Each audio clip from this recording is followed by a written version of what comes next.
अस्सलाम वालेकुम, मैं हूँ रिदा सैफ़ी। नाज़रीन, एक तरफ वज़ीर-ए-आज़म इमरान ख़ान साहब कहते हैं कि मुल्क में लॉकडाउन नहीं कर सकते, मुल्क लॉकडाउन का मुतहम्मिल नहीं हो सकता। आज जब उन्होंने कोविड के हवाले से बात की, दूसरी तरफ जो इस वक्त कोविड के नंबर सामने आ रहे हैं वो काफ़ी ख़तरनाक और तशवीशनाक नंबर्स हैं। सिंध की अगर मैं बात करूँ तो 6.6% तेज़ी से जो है वो कोविड सिंध के अंदर ही आगे पाया जा रहा है और बढ़ रहा है। दूसरी तरफ हम ये भी देखते हैं कि जी पूरे मुल्क के अंदर इस वक्त जो है वो कोविड को लेकर ये एक अभाम था कि जी क्या आगे जाके कन्फ्यूजन थी एक कि जी आगे जाके मजीद कोई लॉकडाउन की तरफ जाया जाएगा या नहीं जाया जाएगा। लेकिन आज वज़ीर-ए-आज़म इमरान खान साहब ने चूंकि जाहिर सी बात है आज जिस तरह से चीज़ें इकोनॉमी के हवाले से तय पाई हैं उसमें ये क्लियर कर दिया है कि सनतें और कारोबार बंद नहीं करेंगे। दूसरी जानिब जी आज एक और जो कि बड़ी बात वो ये कि वज़ीर-ए-आज़म ने छोटी सनतों के लिए पैकेज का ऐलान किया है। कहते हैं कि छोटी सनतों को इजाफी बिजली 50% से कम कीमत पर फराहम करेंगे।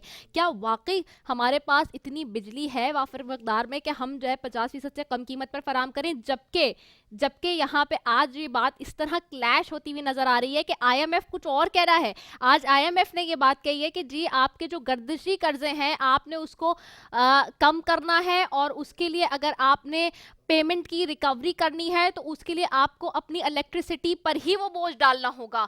तो एक तरफ तो आईएमएफ, वरना हम आगे बात नहीं करेंगे पैकेज के लिए, तो एक तरफ आईएमएफ ये कह रहा है, दूसरी तरफ आप उसकी कॉन्ट्राडिक्टरी बात कर रहे हैं। तो ये बहुत ही संगीन मामला है इस वक्त, इसको किस तरह हुकूमत टैकल करेगी। दूसरी जानिब हम देखें तो जी इस वक्त हमने ये भी देखा है कि अयाज सादिक साहब आज एक मरतबा फिर भड़क उठे हैं अपने मामले पर ही। वो कहते हैं कि जो बात की ठीक की इतना ना उकसाया जाए कि और कोई ऐसी बातें बाहर आ जाएं। और वो कौन सी बातें और हैं जो कि अयाज सादिक साहब चाह रहे हैं बताना और बात करना। बहरहाल इसके ऊपर तो बात करेंगे ही करेंगे ही। साथ ही साथ जी पार्लियामेंट हमला केस का तहरीरी फैसला जारी हुआ है जिसमें इमरान खान साहब को सजा होने का कोई इम्कान नहीं है, शवाहिद से ये कोर्ट कह रही है। इस्ताद दहशतगी अदालत ने जज राजा जवाद अब्बास ने जो 9 सफ़ात पर आज मुश्तमिल फैसला तहरीर किया है। Well these are the things जिसके ऊपर हम आज बात करेंगे और इस पर राना सनोला साहब भी बहुत सारी बातें कर रहे थे। बहरहाल ये आज मेनली मेरा एजेंडा है प्रोग्राम का, इस पे बात करते हैं। There are lot of things which are happening but I do not want कि जी उसमें हम लेनी चीज़ों में मजीद जाए, लेकिन इन चीज़ों को हम फर्दर जो डिस्कस करेंगे। सबसे पहले मेरे पास पैनल में मौजूद है, यहाँ पे बैठे असलम खान साहब हैं, आप एमएनए हैं पाकिस्तान तहरीक इंसाफ से, आपको खुशामदीद कहती हूँ। बहुत शुक्रिया असलम खान साहब फॉर ज्वाइनिंग अस। साथ बैठे हैं सेंटर आजिज धामरा साहब हैं पाकिस्तान पीपल्स पार्टी के, बहुत ही वोकल पर्सन है, आपको खुशामदीद कहती हूँ। Thank you so very much Aajiz Dhamra साहब फॉर ज्वाइनिंग अस। और हमें टेलीफोन लाइन पे all the way from Islamabad join करें शकील ऐवान साहब हैं, एमएनए हैं पाकिस्तान मुस्लिम लीग नून के, उनको भी खुशामदीद कहती हूँ। बहुत शुक्रिया शकील ऐवान साहब फॉर ज्वाइनिंग अस। सबसे पहले तो मैं आपकी तरफ जाती हूँ असलम खान साहब, मुझे ये बताइएगा असलम खान साहब कि आज जिस तरह की बात हो रही है लॉकडाउन के हवाले से कि लॉकडाउन की तरफ हम नहीं जा सकते, सनतें और कारोबार बंद नहीं हो सकते, वज़ीर-ए-आज़म एक तरफ कह रहे हैं, दूसरी तरफ छोटी सनतों के लिए पैकेज का भी ऐलान करें। लेकिन सवाल एक एक बच्चा ये पूछ रहा है इस तक मुल्क कौम का कि बिजली की जो सूरत हाल इस वक्त है, चाहे वो कराची हो या पूरा मुल्क हो, उसको मद्देनज़र रखते हुए क्या हम इस पोजीशन पे है कि 50% से कम कीमत पर फराम कर सकते हैं छोटी सनतों को बिजली और इजाफी बिजली। और दूसरा जो आईएमएफ आज कह रहा है वो एक नया पंडोरा बॉक्स खुलने जा रहा है, तो क्या आईएमएफ के मामलात को देखते हुए ये प्रैक्टिकली पॉसिबल होगा हुकूमत के लिए करना? जी बहुत शुक्रिया जी, बिस्मिल्लाहिर्रहमानिर्रहीम। पहली बात तो मैं आपको ये बताऊं कि जो खान साहब ने बात की है बिजली की, 50% वो सनतें हैं जो कमज़ोर हैं, जो वीक है, छोटी सनतें हैं, बड़ी सनतों को नहीं दे रहे हैं, वो छोटी सनतों को दे रहे हैं। ठीक है। तो छोटी सनतों को देने का मकसद ये है कि उसको परवान चढ़ाना है, उसकी हेल्प करनी है। अगर ये गवर्नमेंट अगर अपनी सनतकारों की हेल्प नहीं करेगी, छोटे सनतकारों को जिससे मुल्क का पहिया चलता है, बड़ी सनतें हैं उनको ही मुल्क से पहिया चलता है, उसको भी 25% दे रहे हैं। तो ये अगर हम मिलजुल के एक दूसरे की हेल्प नहीं करेंगे तो ये मुल्क चलेगा कैसे? ये बड़ी अच्छी सोच है और बड़ा अच्छा कदम है, मैं समझता होना चाहिए। और जहाँ तक आप बिजली की कमी की बात कर रही हैं, बिजली की कमी पहले से भी थी, अभी भी है, लेकिन जब हम उस पर मिल के काम करेंगे, डैम बनेंगे, अगर ये पीछे गवर्नमेंट जो गुजरी है 25-30 सालों से जो हुकूमतें कर रही हैं, अगर ये डैम बनाती, इस पर कुछ सोचती, तो आज ये कमी कभी भी पूरी नहीं होती। तो होता क्या है कि जब कोई गवर्नमेंट आती है तो पहले उसकी प्लानिंग की जाती है, और वो प्लानिंग 5 साल 10 साल 15 साल की होती है। लेकिन इनको तो फिक्र इस बात की थी नहीं, इनको तो ये था कि जी हमने बस 5 साल करना है, किसी तरह निकालना है और करप्शन करनी है, पैसा जमा करना और चले जाना है। लॉन्ग टर्म नहीं सोचता इंसान। तो ये पहला वजीर आज़म इस मुल्क में आया है जो आगे की प्लानिंग को लेकर चल रहा है। ठीक है, लॉन्ग टर्म प्लानिंग पे जा रहे हैं, आगे की प्लानिंग को लेके। आजिज दामरा साहब, अगेन मुद्दा जो है वो माजी की हुकूमतों पे गया है, यानी कि ऑपोजिशन की इस वक्त की मौजूदा पे गया है। क्या ये पॉसिबल है? और जो आईएमएफ का आज स्टेटमेंट जो मैं बता रही हूँ आपको, गर्दिशी कर्जों के हवाले से जो उन्होंने कहा है, और उसका बोझ बिजली के नर्क बढ़ाने के मामला पे क्या है, वरना उन्होंने कहा है कि हम आगे बात नहीं करेंगे कैटेगोरिकली। आज की ये बहुत बड़ी खबर है। तो ये जो सिनारियो इस वक्त इमर्ज हो रहा है, do you really think this is practical जो गवर्नमेंट इस वक्त कह रही है? बिस्मिल्लाहिर्रहमानिर्रहीम। देखें, फर्स्ट ऑफ ऑल के ये गवर्नमेंट प्रैक्टिकल नहीं है और ये प्लानिंग लेस गवर्नमेंट है। अच्छा। माजी में जितने भी वायदे कंटेनर से स्टार्ट होके और 26 महीने के बाद अगर ये सारे वायदों पे कुछ ना कुछ वादे पूरे होते तो आज कौम शायद वज़ीर आज़म के आज की स्टेटमेंट पे एतबार कर लेती। मगर जो ट्रैक रिकॉर्ड है इस हुकूमत का, यू टर्न पे यू टर्न, आगे से यू टर्न, दाएं से यू टर्न, बाएं से यू टर्न, पीछे चले जाओ तो यू टर्न, तो कौम क्यों एतबार करे आपके ऊपर? पहली बात यह है। दूसरी, आपने बिल्कुल ठीक कहा कि बिजली है नहीं और आप कौम को भाषण दे रहे हैं। आपने इतने भाषण दिए हुए हैं इस कौम को कि अब कौम हंस रही है आपके ऊपर, आप पे एतबार नहीं करेगी। मिसाल के तौर पर जो मेडिसिन है, डेली बेसिस पे आप छोटी सनतों को खड़ा करने के लिए काम कर रहे हैं, अच्छी बात है, कहने की हद तक तो अच्छी बात है। जिस तरह सारी चीजें आपने कही कि प्राइम मिनिस्टर हाउस में यूनिवर्सिटी कायम हो जाएगी, गवर्नर हाउस को बिल्डोज किया जाएगा, ये दवाइयाँ सस्ती हो जाएंगी, ये महंगाई खत्म हो जाएगी, फिर आपने सब्सिडी दी, फिर आप आईएमएफ के पास गए। मैं सिर्फ मेडिसिन की बात करना चाह रहा हूँ। आपने एक मिनिस्टर को हटाया कि दवाई महंगी हो गई, क्योंकि आपकी ये मिस्टेक थी, आपकी गलती थी, आपकी नालायकी और कोताही थी कि आपकी वजह से दवाई महंगी हो गई। मिनिस्ट्री को वहां से उठाया और फिर पार्टी में एक इंपॉर्टेंट ओहदा दे दिया आपने। कौम आपको ऊपर क्यों एतबार करे? अच्छा, फिर उस मेडिसिन में और ज्यादा इजाफा हुआ तो भाई आपने मिनिस्टर क्यों उतारा अपना? मतलब ये सारे भाषण है। और मैं ये कह रहा हूं कि आपके पास बिजली नहीं है, आप दवाई महंगी कर रहे हैं। जो डेली बेसिस पे शुगर की, ब्लड प्रेशर की जो दवाई है, सर दर्द की जो दवाई है, वो आपने कौम को महरूम कर दिया उस चीज से। आप सनतों को उठाने की बात कर रहे हैं। उन सनतों में काम करने वाले वर्कर्स की डेली हेल्थ से जो ताल्लुक रखने वाली दवाई, आप कहते हैं कि सिंध का हेल्थ तबाह है। आपके उस दवाई वाला वजीर जो आपने हटाया था, कुछ दिन पहले गम्बट इंस्टीट्यूट का उन्होंने विजिट किया और उन्होंने तारीफ की कि मैंने एक पेशेंट को यहाँ रेफर किया, और उन्होंने आके तारीफ की थी इसकी। तो देखें, जो गवर्नमेंट एक डिस्प्रीन की टेबलेट जो है वो अवेलेबल नहीं कर सकती कौम को, और लोग जो हैं वो डॉक्टर से पर्ची लिखवा के और दम दुरूद वाले के पास चले जाते हैं कि हमें कोई तावीज मिल जाए जिससे मैं ठीक हो जाऊं। पहले भाईजान दवाई ठीक सस्ती करो, पहले उन सनतों में काम करने वाले मरीजों के, इंसानों की जिंदगी का ख्याल करो। ये सारे आपके छबे। और प्राइम मिनिस्टर तंज करके कौम को कहते हैं कि आप कहते हैं कि नया पाकिस्तान में बटन दबाऊं और नया पाकिस्तान बन जाए। जनाब आली, आईनी तौर पर आपको 5 साल के लिए मैंडेट मिला है, जिसमें से आप हाफ टाइम पूरा कर चुके हैं। और ये दूसरा भाषण, और आपने कहा आईएमएफ, ये खुद जवाब दें कि ये ठीक कह रहे हैं या आईएमएफ ठीक कह रही है, क्योंकि इनके वजीर खारजा साहब, इनकी सारी टीम जो है वो इंपोर्टेड है। अच्छा, सही है, ठीक है। कहां से? आईएमएफ से इंपोर्टेड है। अब मैं सदके जाऊं इनकी टीम पे या इनके प्राइम मिनिस्टर पे, किस बात पे मैं एतबार करूं? ठीक है, ठीक है। मैं शकील अवान साहब की तरफ भी जाती हूँ। शकील अवान साहब, बहुत शुक्रिया कि आपने भी टाइम दिया। मुझे बताइएगा कि जो बात आज हो रही है बहुत ही इंपॉर्टेंट चीज़ है, इसलिए कि आप लोग माजी में जाहिर सी बात है वफाक में हुकूमत थी आपकी, और आप लोग बेहतर तरीके से जानते हैं जो बिजली का सारा मामला है। आपने कहा कि बिजली ग्रिड में हमने डाली, PMLN ये कहती रही, लेकिन जब इस वक्त वज़ीर आज़म इमरान खान साहब जब इस वक्त मौजूद हैं और पीटीआई की हुकूमत इस वक्त मौजूद है, तो बार बार पीटीआई में ख़ास तौर पे इस वक्त पीटीआई के स्पोक पर्सन शहबाज गिल साहब कहते रहे कि बिजली तो वाकई डाली होगी ग्रिड में, लेकिन उसको पहुंचाने के लिए पीपीएस के साथ और आईपीपीस के साथ और जितना ग्रिड स्टेशन जो लगाने थे वो सारे प्रॉब्लम थे, वो तो ये हल ही नहीं करके गए हैं। इस वजह से सारा इशू इस वक्त पीटीआई की गवर्नमेंट को देखना पड़ रहा है। आप लोग बार बार बिजली बनाने के तो बातें करते हैं, लेकिन उसको पहुंचाने तक का आप लोग एक्सेस दे के नहीं गए, वहाँ आप लोग जो है वो लैकिंग छोड़कर गए। अब आज जो ये बिजली की बात हो रही है 50% से कमी पर फराहम करने की छोटी सनतों को, क्या प्रैक्टिकली ये लग रही है, पॉसिबल है? आप लोगों को चीजें लगती हैं कि कोई रिलीफ मिलेगा? क्योंकि आईएमएफ जो कह रहा है आज का स्टेटमेंट, उसको भी हम निगलेक्ट नहीं कर सकते। मैं बार बार कहने का मकसद ये है क्योंकि अब अगेन हमें आईएमएफ की तरफ जाना है अगले बजट के लिए, तो वो तो कुछ और ही कहानी सुना रहा है गर्दशी कर्जों के हवाले से। बिस्मिल्लाह, देखिए इमरान खान हुकूमत जो है ना, तो अगर मनफी प्रोपेगेंडा निकाल देना उसकी कारकर्दगी में से, तो उस बेचारे के पल्ले और कुछ भी नहीं है। उसको एक ही काम आता है कि किसी बात का पतंगड़ कैसे बनाना है। अय्याज सादक की बात देख लें, अय्याज सादक ने फौज का नाम तक नहीं लिया, पाक फौज का, और इन्होंने उसको उठा के, देखिए ये तोज्जो उठाने के मास्टर हैं।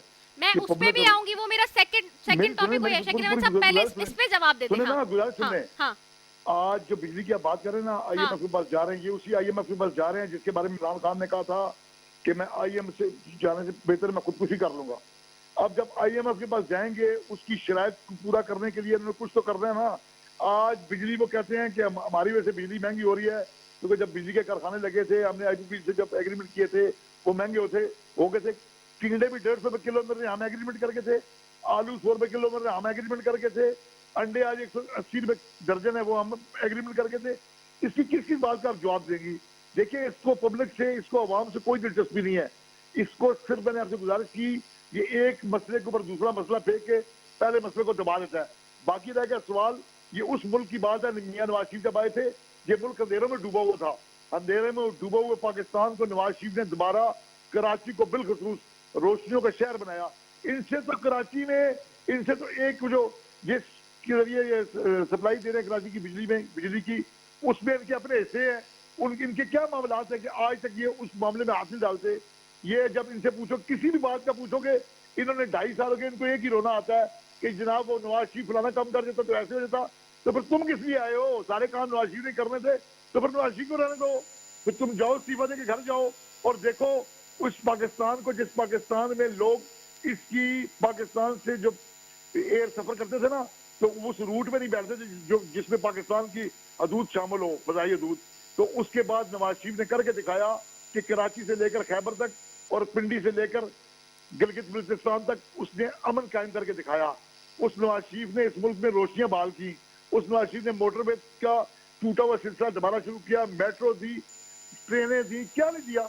लेकिन इनसे पूछो, इनसे ये पूछ लो, चलो वो तो नवाज शरीफ कर गया, ये भी मान लो तो गुनाह हमारा हो गया। और तुमने आज तक किया क्या है? तुम अरबों रुपए नए नए आए, तुमने जाके चंदा इकट्ठा किया, मुल्क को मैं जो है ना एक नया पाकिस्तान बनने लगा। उसके बाद खुदा अल्लाह की तरफ से वबा आई, उस वबा के नाम पर तुमने दुनिया का कोई मुल्क नहीं छोड़ा जिससे इमदाद ना लियो। वो सारे के सारे कहाँ गया सारा पैसा?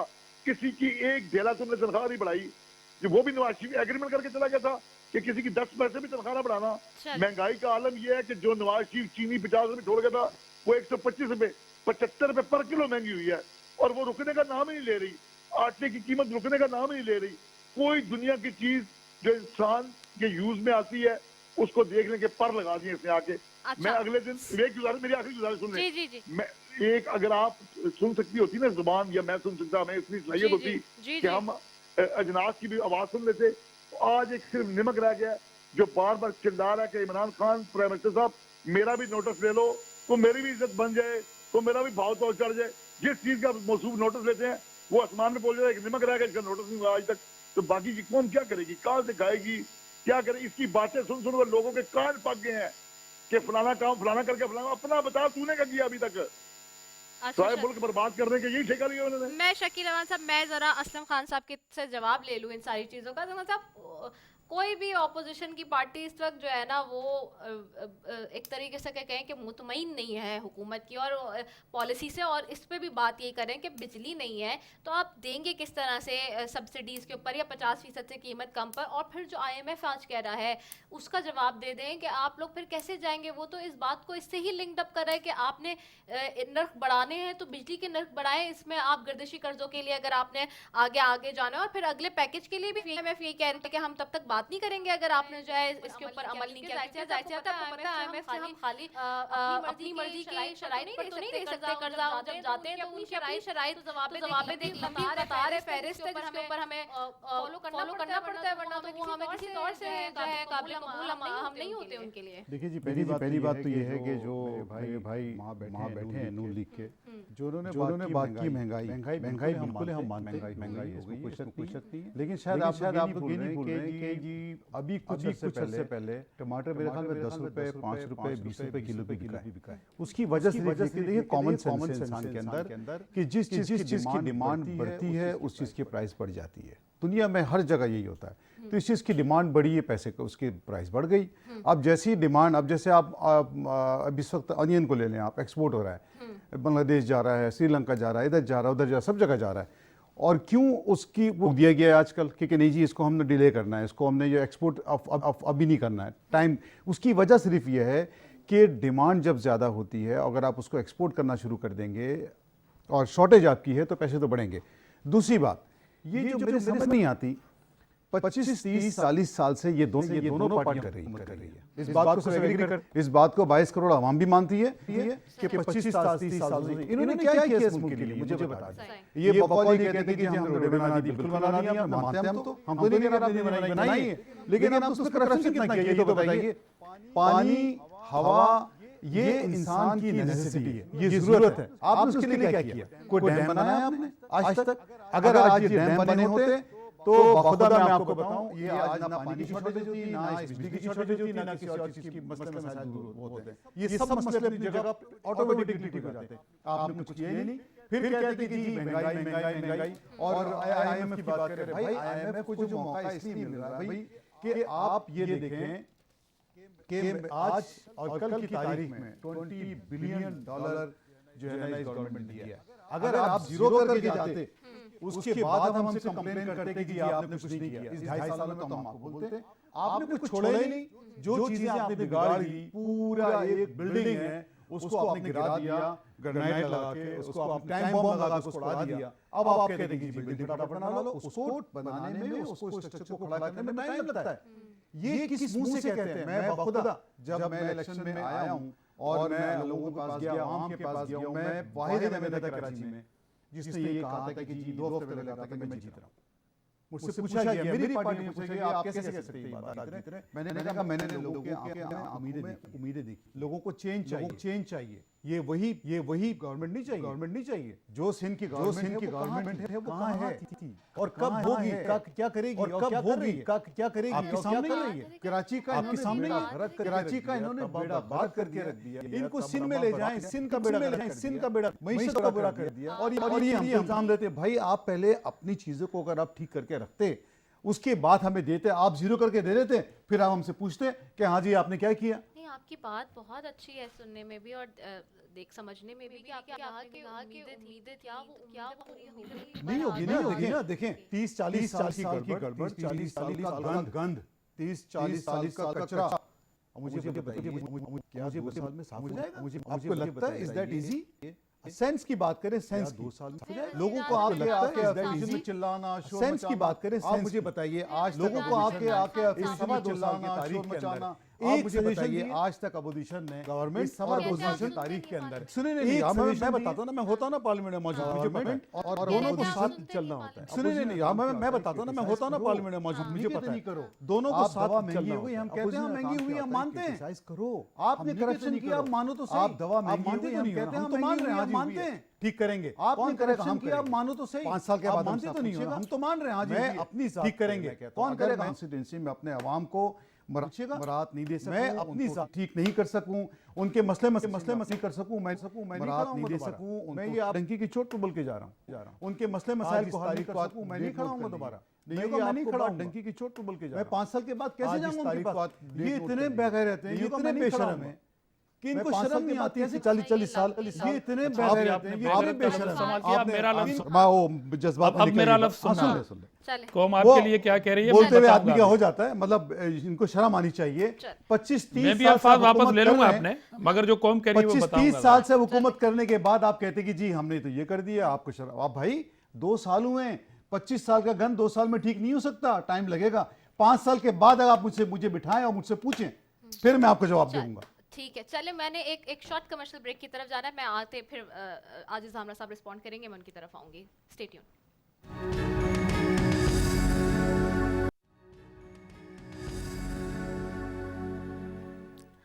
वेलकम बैक नाजरीन। और ब्रेक पे जाने से पहले असलम खान साहब बात कर रहे थे और मैं जाऊंगी आजिज की तरफ, सेंटर आजिज हामरा साहब की तरफ।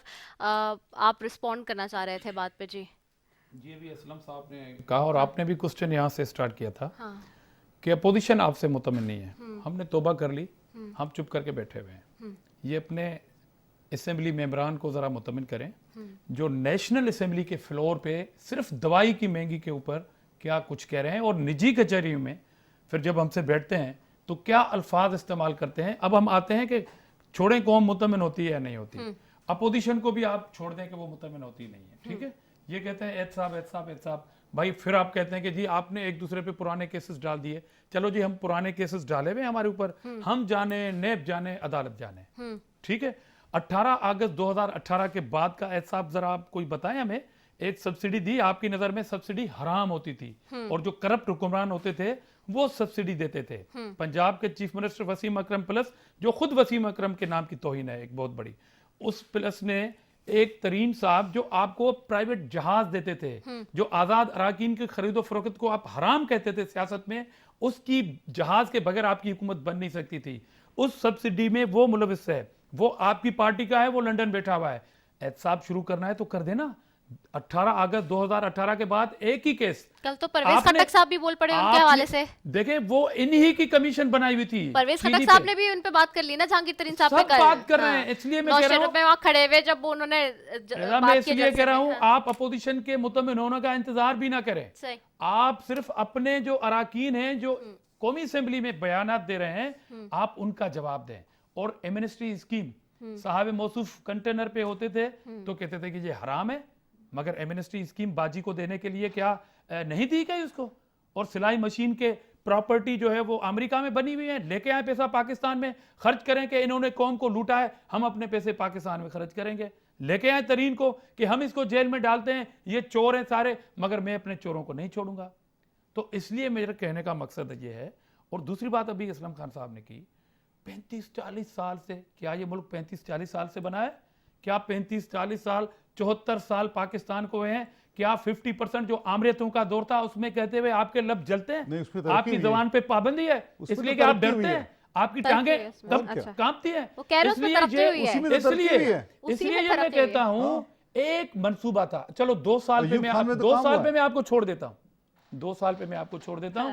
माशाल्लाह आपको छोटा सा टाइम हुआ है, 6 महीने हुए हैं, बटन दबाऊंगा तो ठीक नहीं होगा। चलो हम 8 साल वाले सूबे की बात कर लेते हैं। एक मंसूबा दिया आपने बीआरटी का, वो स्टे के पीछे छुपे हुए हैं आप। बीआरटी थोड़े दिन के लिए मैं गया था बीआरटी पे, आपने प्राइम मिनिस्टर को ट्रक की बत्ती के पीछे चला दिया था। आपने एक ऐसी बीआरटी का इफ्ताह किया जो चल नहीं रही, वो जल रही है। तो एक ही मंसूबा था आपने इतनी करप्शन की है कि आप स्टे के पीछे छुपे हुए हैं। इसलिए इस तरह के बेगरत हुक्मरान पाकिस्तान की तारीख में पहले कभी नहीं आए। मैं माजरत करता हूं, अपने अल्फाज वापस लेता हूं, अपने अल्फाज वापस लेता हूं कि मगर आप कौम को इस तरह भाषण देंगे कि आप 8 साल वाले सूबे में आइडियल प्रोजेक्ट नहीं दे सके और बीआरटी के पीछे छुपे हैं। अभी इस प्रोग्राम में आप ब्रेकिंग न्यूज दे दें, पीटीआई कौम को ब्रेकिंग न्यूज दे कि कल से प्राइम मिनिस्टर साहब को कहेंगे असलम खान साहब कि आप बीआरटी पे स्टे जो ऑर्डर पे जो छुपे हुए हैं आप वो खत्म कर देंगे। मैं हाथ जोड़ के आपको अपील करता हूं कि अगर आप बड़े अच्छे हैं, आप क्रेडिबल हैं, आप वो स्टे खत्म करवा दें बीआरटी पे। सही, सारा आपको पता पड़ जाएगा कि ये दाल में काला नहीं है, ये पूरी दाल काली है, पूरी दाल काली है। अच्छा, मैं जाती हूँ शकील अहमान साहब आपकी तरफ। शकील अहमान साहब मुझे बताएं, ये जो सारी अब इस वक्त बात हो रही है खास तौर पे, और मैं थोड़ा अयाज सादिक साहब वाले मामले पर भी आ जाती हूँ।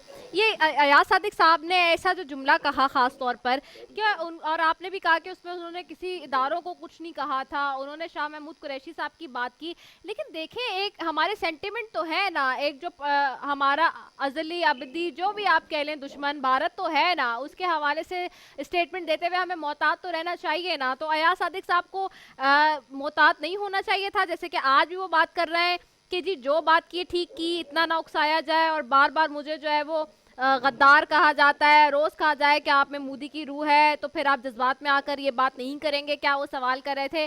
तो क्या जज्बात का कोई लेना देना है इस इतने सेंसिटिव मामले से, इतने सेंसिटिव इशू से? मेरा आपके जवाब में ये सवाल है कि 8-10 वजीरों की ड्यूटी लगी है कि इसी बात को ना, जबकि फवाद चौधरी की इन्हीं में से एक वजीर है ना, अच्छा उसका ये कहते हैं वो इसलिए बयान दे गया है याद सादिक हक में कि क्योंकि उसने खुद बयान दिया हुआ था बड़ा खतरनाक किस्म का। अब मैं पूछ ये रहा हूँ कि इस मुल्क में दोहरा म्यार पे कैसे चल सकता है? अगर आप एक डिस्कस करें, हुकूमत की बात करोगे, एक डिस्कस करें, फवाद चौधरी को भी डिस्कस करें साथ। फवाद चौधरी पुलवामा के बारे में क्या कहा कि वहाँ हमने अंदर घुस के मारा, पुलवामा में। जी जी जी पुलवामा, सॉरी। तो मैं गुजारिश कर रहा हूँ कि आप ये बताएं मुझे कि मैं इस हुकूमत का बस स्वाय इसके कोई दूसरा काम को नहीं, नहीं, अब आप क्या बात समझ में- करें ना, आप ऑपोजिशन में, आप हुकूमत की बात कर सकते हैं। फवाद चौधरी वाले स्टेटमेंट में एग्जैक्टली मोदी साहब ने वहां खड़े होकर पार्लियामेंट में कहा है कि जो बात हुई है इस पे हम ग्रे लिस्ट में घसीटेंगे पाकिस्तान को। बिल्कुल ये बात भी है ऑन रिकॉर्ड। मैंने गुजारिश आपसे की ना कि हाँ। आप बताएं कि प्राइम मिनिस्टर जो इमरान खान या तो रिजाइन कर दे, या फिर उसको चाहिए कि उसकी काबीना के अंदर अगर वो लोगों को गद्दारी के सर्टिफिकेट दे रहा है तो उसको नजर नहीं आ रहा गद्दार आजम को कि पाकिस्तान उसकी काबीना में कौन कौन लोग शामिल है, वो क्या फरमा रहे हैं। अगर ये कहना गद्दारी है तो एक बंदा कह रहा है, एक बंदा बार बार कह रहा है कि मैंने ना आर्मी का बीच में जिक्र किया है ना पाक का जिक्र किया है, मैंने शाह महमूद कुरैशी की बात की है कि ये इस बंदे में इतनी अहलियत नहीं है वजीर खारजा की, इसकी टांगे कब कमा रही थी। ठीक है जी, तो मैं गुजारिश करूं उसको तो उठा के आपने सारे बयान को रोड तोड़ को तो घसीट दिया, और एक बंदे ने क्लियर कट बात की है, उसके बारे में क्या ख्याल है इस हुकूमत का और क्या ख्याल है प्राइम मिनिस्टर साहब का।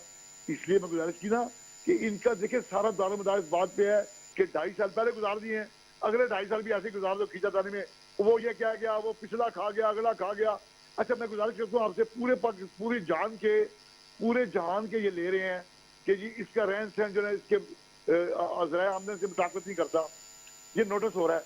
इमरान खान साहब का भी एक नोटिस होना चाहिए था, और बजाय इसके नोटिस होता उन्हें जनाब प्रोसिक्यूटर खुद जाके प्रोसिक्यूशन कह रही है कि 6 साल अभी टाइम जाया हो रहा है जी, ये खत्म ही करो, बरी करो इसको। मतलब इस मुल्क में कौन सा निजाम लेके आ रहे हैं, ये रियासत मदीना का नाम लेकर ये इन्होंने ये खुदा न खास्ता ये शो कर रहे हैं बैन अवी तौर पर कि रियासत मदीना खुदा न खास्ता ऐसी थी। ये देखिए ना, अब इसको चाइना का निजाम याद आ गया इनका, देखिए इनके पल्ले कुछ भी नहीं है, ये वक्त गुजार रहा है। अब इसका सारा ध्यान जो है ना, अवाम में इसका कभी ध्यान हुआ नहीं, अब इसका सारा ध्यान सेनेट पे है कि मेरा मार्च से किसी मिसाल किसी से ले जाऊं, वहां मेरी एक्सपीरियंस बन जाए, ताकि जो काले पीले कानून मैंने मजीद पास करने वो कर लूं। ये नहीं होगा। अब लोग देखिए, अब लोगों की पहले बददुआएं इसका पीछा कर रही थी ना, अब लोगों की तमन्नाइयां भी इसकी पीछा कर रही हैं, अब लोग बाहर आने को तैयार है। अब मैं कहता हूँ इन्हें चाहिए अपोजिशन का शुक्रिया अदा करें। हमारा ये ऐज है कि हमने इस मुल्क का एक बल्ब नहीं टूटने देना, हमने इस मुल्क में कोई नुकसान किए बगैर ये एहतजाज रिकॉर्ड करा रहे हैं कि कौम तुमसे तंग है, खुदा का वास्ता है, तुमने मुल्क का, कौम का, आवाम का जीना दोबर कर दिया है, मुल्क को अब तुमने बहुत 20 साल पीछे ले गए हो। कोई भी आएगा उसके बाद दीन का चिराग नहीं होगा। इतना मुल्क ऐसे रगड़ा निकाल दिया है कि मैं समझता हूँ कि इसको दोबारा पाँव पे खड़ा करने के लिए बड़ी जदोजहद चाहिए। तो खुदा का वास्ता है मजीद 2.5 साल ये और रहा ना, ये और बर्बादी का इस वक्त एक ही मुल्क में टॉपिक है, इससे जान छुड़ाओ। इस अच्छा। कौम भी कहती है इससे जान छुड़ाओ। मैं कहता हूँ अगर आप जिसकी नब्ज में हाथ रखेंगे वही आपको कहेगा, हाथ पकड़ेंगे खुदा का वास्ते ऐसे जान छुड़ा दो, ये मुल्क कौम बर्बाद हो अच्छा जाएगी। ठीक है, मैं जरा असलम खान साहब की तरफ जाती हूँ। असलम खान साहब मुझे बताइएगा, ये जो बात अब शकील अवान साहब कर रहे हैं सारी, और जाहिर सी बात है ये जो जवाब पेश कर रहे हैं कि फवाद चौधरी साहब ने भी तो स्टेटमेंट दिया, फवाद चौधरी साहब का स्टेटमेंट नज़र नहीं आ रहा हुकूमत को, उन्होंने तो कैटेगोरिकली अग्री कर लिया और कन्फेस कर लिया कि पुलवामा में हमने जो किया, मोदी साहब ने उसको पार्लियामेंट में उठाया और उसमें ग्रे लिस्ट पे फिर दोबारा से पाकिस्तान को घसीटने की धमकी तक दे दी। तो आप लोग को वो बयान नज़र नहीं आ रहा है? अयाज सादिक साहब के बयान के पीछे आप लोग पड़ गए और उसको सियाको सबाक से हटा के पेश कर रहे हैं। मेरा ख्याल है अयाज सादिक साहब एक बड़े सुलझे हुए, बड़े सीनियर कौमी असम्बली के वो स्पीकर भी रह चुके स्पीकर हैं ठीक आपके है, फॉरवर्ड बड़े जी। अच्छे संजीदे आदमी हैं। जी। और उस लेवल पे आदमी पहुंचने के बाद इंसान बहुत कुछ सोच समझ के बोलता है, और वो भी अपने उस इदारे के लिए आपने ऐसे बात की है जिस इदारे की वजह से ये पूरा पाकिस्तान जिंदा है आज भी। सरहदों पे कौन खड़ा होता है? ये आर्मी खड़ी होती है। सरहदों पे इनके जवान मरते हैं, हमारे भाई मरते हैं। अब आप ये देख लें, तूफ़ान आ जाए, जलज़ला आ जाए, कोई बिल्डिंग गिर जाए, नाले तक ये तक नौबत आ गई कि नाले भी सफाई जो है ना वो फौज करेगी आके। ये हाल है इनका। जिस मुल्क में जो एक ही इदारा है कि जो वाकई जिस इदारे को आप कह सकते हैं कि यार मुल्क का अजीम तरीन इदारा है ये, तो आप उसके मुतल्लिक आप इसकी ऐसी बातें कर रहे हैं। आप देखिए, अगर एक वो तो कह रहे शाह महमूद कुरैशी को कहा था वो स्टेटमेंट। तो अच्छा, ये आपके सामने, आप रिकॉर्ड निकालें, दोबारा सुन लें, मालूम हो जाएगा किसके खिलाफ क्या था। ऐसा ही था। मतलब देखिए, मैंने अभी क्या कहा, हाँ जी महंगाई बढ़ी है, शाह बिल्कुल महमूद बढ़ी है। कुरैशी को कहा। देखिए मैंने तो साफ कहा ना कि हाँ जी महंगाई बढ़ी, मैं मानता हूँ, मैं तो मान रहा हूँ, लेकिन वो तो मान नहीं रहे। फिर उन्होंने सेकंड एस्टिमेट जी मैंने जो कहा बिल्कुल सही कहा। मतलब एक तो चोरी, ऊपर से सीना चोरी। अच्छा। और आप एक मुल्क के अपने एक फौज को आप इस तरह से बातें कर रहे हो, आप उसका इमेज पूरी दुनिया के सामने खराब कर रहे हो। ये गद्दारी नहीं है? अल्ताफ हुसैन ने ये नहीं किया, नवाज शरीफ यही नहीं कर रहा, अयाज सादिक जब उसको खड़ा कर दिया कि जी आप ये बातें करें, तो ये क्या हो रहा है? ये मैं तो कहता हूँ, मैं तो जिस तरह भाई ने हमारे कहा कि जी मैं इनसे कहता हूं कि खान साहब से जाके ये बात करें। मैं तो कहता हूं आजाद सादिक के खिलाफ मुकदमा दायर किया जाए गद्दारी का। इन्होंने इतना बड़ा, इतनी बड़ी इन्होंने बात ये की फिर है। वही गद्दारी वाली बिल्कुल बात आ बिल्कुल गई। बनती है बात, क्यों नहीं बनती है? आप फौज के खिलाफ खड़े होकर, हुकूमत के खिलाफ खड़े होकर आप इस तरह की बातें कर रहे हो? कोई तरीका है कोई? ये आप खुद सोचें। और ऊपर से आप नजरी करते नहीं जी हमने जो कहा वो सही है।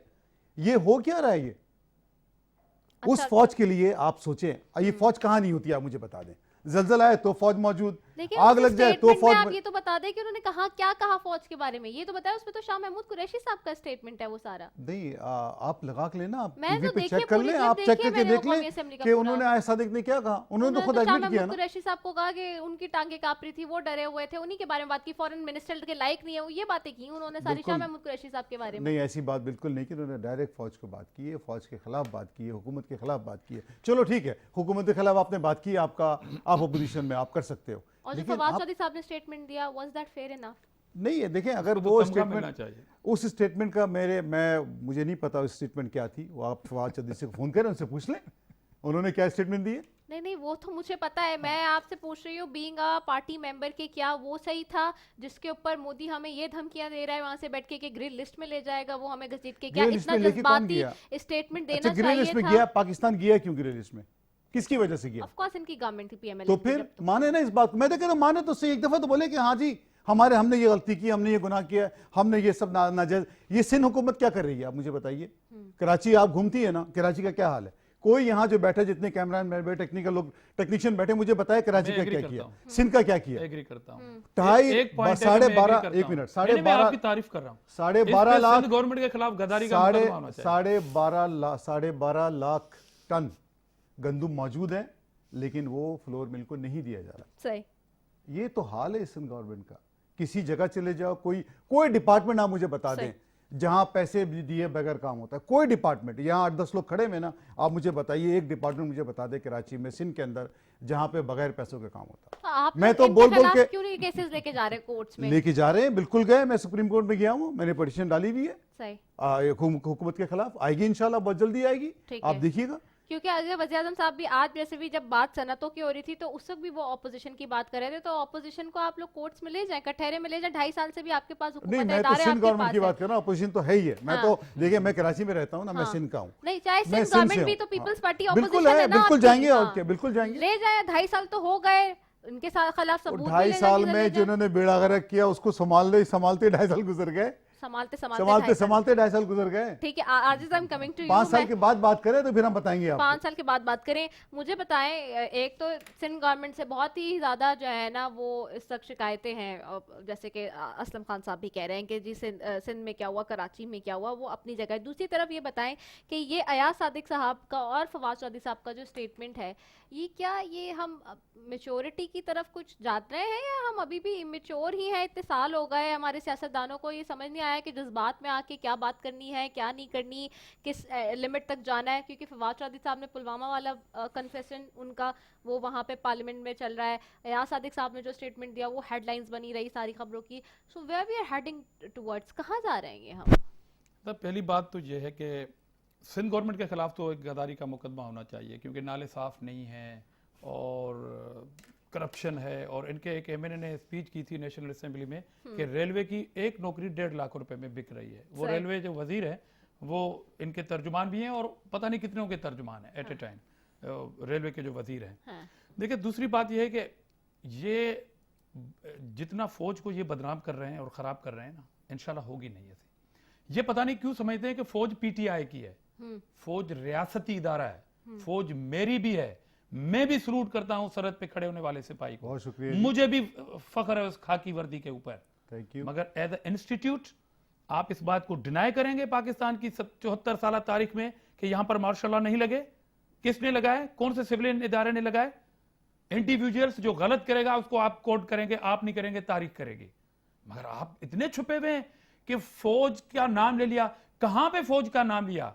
उसने कहा कि एक ऐसा वजीर जिसको यह पता नहीं था कि मेरी कुर्सी पे, फॉरेन ऑफिस की कुर्सी पे, जिस पे मिनिस्टर को बैठना चाहिए था, एक टिकटॉक स्टार बैठ के वहां पर टिकटॉक बनाती रही और इनके गवर्नमेंट को पता तक नहीं पड़ा। इतने नाहल, इतने नाकाम। उसने कहा कि उन्होंने कहा कि यार फौरी करो कि वरना ये स्टेप हम लें, वरना इंडिया हमला करेगा। 9 बजे रात वो में। कह रहे थे कि ये सिविलियन हुकूमत की टांगें कांप रही थी, मगर हमें फख्र था पाकिस्तान की आर्मी के होते हुए, उनको जुर्रत भी नहीं थी कि वो हमला करें। आप पाकिस्तान की आर्मी को इतना कमजोर समझ रहे थे कि आप अपोजिशन को इसलिए मना रहे थे कि आप मान जाएं वरना वो हमला करेगा। और नवाज शरीफ साहब एक वहाँ क्या बात, कह रहे थे? और दूसरी बात, नवाज शरीफ साहब वहाँ से क्या कह रहे थे? दूसरी बात, वो तो आपको वो रिस्पांस करेंगे।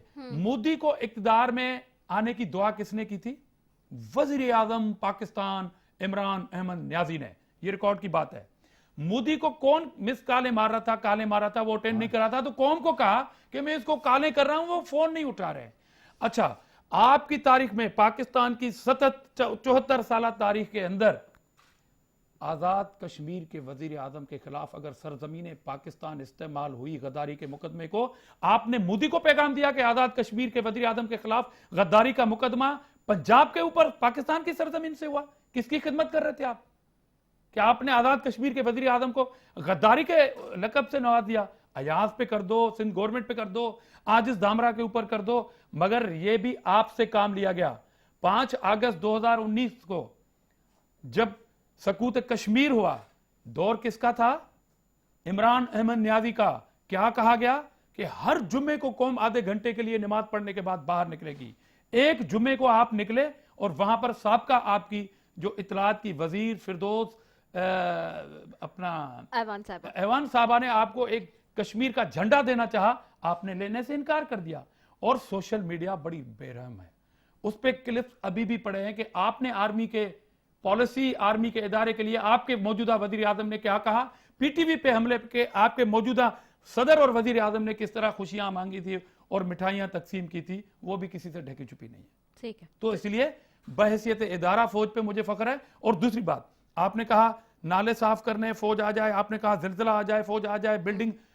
पाकिस्तान का ये बेहतरीन एक मिलिट्री एक इदारा है हमारा, जो एक बेहतरीन ट्रेनिंग की हुई है। पाकिस्तान के अंदर होने वाले तमाम वाकयात में वो सिविलियन इदारे की वो ट्रेनिंग नहीं होती, चाहे पीपुल्स पार्टी की सिंध से गवर्नमेंट चली भी जाए। मैं दावा के साथ कहता हूं, वो तो आप थे बेरहम ना। तो दुनिया में आप बेरहम थे। दुनिया जब में ट्रेन का काम हादसा करते हुआ, हैं। जब ट्रेन का हादसा हुआ, 70 लोग जो हैं उनकी आहें सिसकियां आसमान से बातें कर रही थी, वो जिंदा जल रहे थे। इनके वजीर ने कहा जनाब वो तो मुसाफिर की गलती से ये जल रहे हैं। यार क्या बात कर रहे हैं आप? तो इतने बड़े माशाल्लाह बेरहम लोग हैं, मगर दूसरी हुकूमतें अगर अपने ही मुल्क के इदारे को अगर कॉल करती हैं तो उसमें क्या खराबी है? अच्छा, मतलब खुद ने काम नहीं करना है। सिविलियन गवर्नमेंट है ना, सिविलियन गवर्नमेंट है। सिविलियन इदारे और आर्मी को अगर आप कंपेयर कर रहे हैं, फौज को लाया अगर जाएगा। आप यही तो अयाज सादिक ने कहा, यही तो अयाज सादिक ने कहा कि सिविलियन गवर्नमेंट की टांगें कांप रही थी। अच्छा, मगर आप उस टाइम अदम एतमाद कर रहे थे पाकिस्तानी फौज के खिलाफ। जो नहीं करना, मैं मुजम्मत करता हूं, मैं एहतजाज करता हूं शाह महमूद कुरैशी साहब की इस स्टेटमेंट पे जो अयाज सादिक ने इंकशाफ किया। एक कमीशन बननी चाहिए, अदालती कमीशन बननी चाहिए अयाज सादिक के इस स्टेटमेंट के बाद। ठीक है, अदालती कमीशन बनना चाहिए। ये आज एक बड़ी जो है वो सवाल खड़ा कर दिया है उन्होंने। मैं शकील अहमान साहब आपकी तरफ आऊंगी। वो जैसे कि अभी इस्लाम खान साहब कह रहे थे, जी शकील अहमान साहब बस लास्ट मिनट है। मैं जी शकील अहमान साहब आपको मेरी आवाज आ रही है? हेलो जी आपकी आवाज आ रही है मुझे। बस लास्ट मिनट है, बस वाइंड अप कर की तरफ जाऊंगी मैं कि ये जो बात सारी चले सादिक वाले हवाले से, उसी पे जैसे असलम खान साहब ने कहा कि नवाज शरीफ साहब वहां से बैठ के क्या कर रहे थे, वहां से बैठ के वो भी तो इंस्टीट्यूट्स को जो है वो लान तरान कर रहे थे। जी हेलो, प्लीज रिपीट करेंगी? जी जो इस वक्त असलम खान साहब ने कहा कि वहां से बैठकर नवाज शरीफ साहब भी तो इंस्टीट्यूट के बारे में गलत बातें कर रहे थे। देखें, पहली गुजारिश ये है कि कायदे मोहतरम मियां नवाज शरीफ जो है ना, उनसे बड़ी मुबरकनी को मुझे आज के सियासतदानों में कुछ साबित कर दे तो मैं मोहम्मद कौमी असम्बली का मेंबर रहा हूँ, मैं सियासत के बाद मैं शहर भी छोड़ दूंगा। एक बात। दूसरी बात रही कि मियां नवाज शरीफ के अगर बयानिया मियां नवाज शरीफ का गलत है तो फिर उसे हुकूमती नुमाइंदगी कर रहे हैं बैठे हुए ने के उन्हें होने देना तकरीर को, कौम को सुनने दे, कौन फैसला करेगा मियां नवाज शरीफ क्या कह रहा है। कौम को पता लग जाएगा मियां नवाज शरीफ ने कौन सी गलत बात कही है। सुना देना, हमें भी सुना देना। ये खुद छुप चुके इमरान खान और उसकी काबीना तो वो मुल्क के अंदर आके क्यों नहीं बात करते, वहां से बैठ के क्यों बात करें? आ जाए ना मुल्क, आवाम ये भी तो चाहती है कि वो आ जाए वापस, कारकुनान ये भी तो चाहते हैं उनमें मौजूद हो नवाज शरीफ साहब। वो वहाँ घूमने नहीं गए थे, वो हुकूमत पाकिस्तान जो है ना, सो कॉल्ड हुकूमत पाकिस्तान पीटीआई की, इसकी इजाजत से और शौकत खानम का मेडिकल बोर्ड समेत इनके तमाम मेडिकल बोर्ड खुद तश्कील दिए, उनकी रिकमेंडेशन पे कि ये शख्स की इसकी हालत ऐसी है कि उसका इलाज बाहर होना चाहिए, यहाँ नहीं हो सकता। उसके बाद अब ट्रीटमेंट किए बगैर आ जाए, इनकी ख्वाहिश पूरी करने से हजारों ख्वाहिशें ऐसी कि हर ख्वाहिश पे दम निकले। इनका तो काम ही ये है मियाँ शहबाज शरीफ के साथ। अब मियाँ शहबाज शरीफ के जो मुकदमात पे वो रिमांड भी भुगत चुके हैं, जिन मुकदमात का उनका समाप्त हो रही थी उसमें फिर रिमांड ले लिया। इन्होंने बना हुआ मजाक। मियाँ नवाज शरीफ आएंगे इंशाल्लाह, जो इनकी अब मेरे अल्लाह ने चाहा उनकी सेहत इजाजत देगी, इंशाल्लाह उनका प्रोसीजर होगा। जून की टाइमलाइन दे रहे हैं वो, शकील अहमद साहब बड़ी खबर दे रहे हैं, जून की टाइमलाइन दे रहे हैं नवाज शरीफ साहब के आने की। मैंने गुजारिश की कि नवाज शरीफ साहब जो ही प्रोसीजर मुकम्मल होगा, आप पूरी दुनिया में देखें कि क्या हालात है, पूरी दुनिया में कोरोना के क्या हालात है, मेडिकल जो आप और हम भी तो यही बैठे हैं, शकील साहब, आप और हम भी तो यही बैठे हैं जी, आप और हम भी तो यही बैठे हैं। सीधा अच्छा भेज दो। जिस हुकूमत को ये नहीं पता, वो जो आज कह रही है कि नवाज शरीफ हमारे साथ धोखा कर गया और इन्होंने पाकिस्तान में धोखे बाद धोखा ही करेगा ना। इनसे एक मरीज जो है वो अटेंड नहीं हो सकता। चल। और धोखे इनके बाद मेडिकल धोखे बोर्ड करेगा। रजा रजा चलिए, आज ये एक मेरा ब्रेकिंग आज एक ब्रेक न्यूज ले ले पीटीआई से, ब्रेकिंग न्यूज आपके प्रोग्राम में। मैं भी एक ब्रेकिंग न्यूज़ नहीं नहीं, ये जहांगीर तरीन कब आएंगे पाकिस्तान, ये पूछ रहे हाँ। जहांगीर तरीन कब आएंगे, हाँ जहांगीर तरीन इमरान खान हाँ का जो लेवल है वो किसी गिर और चुका का है, इस मुल्क में हो नहीं गिर चुका है, अल्लाह ना करे, अल्लाह ना करे किसी का हो, अल्लाह ना करे किसी का हो, चले ठीक है। झूठ पे झूठ, झूठ पे चले। झूठ, अल्लाह ऐसा झूठ चले ठीक है, बहुत शुक्रिया शकील अहमद साहब आपका, बहुत शुक्रिया असलम खान साहब। वो नहीं आने वाले, वो कह रहे हैं असलम खान साहब, बहुत शुक्रिया हाजिर सामने साहब आपका, तीनों मौजूद मेहमानों का बहुत शुक्रिया। इसी के साथ ही अपनी मेजबान रज़ा शफीक को दीजिए इजाजत। पाकिस्तान जिंदाबाद।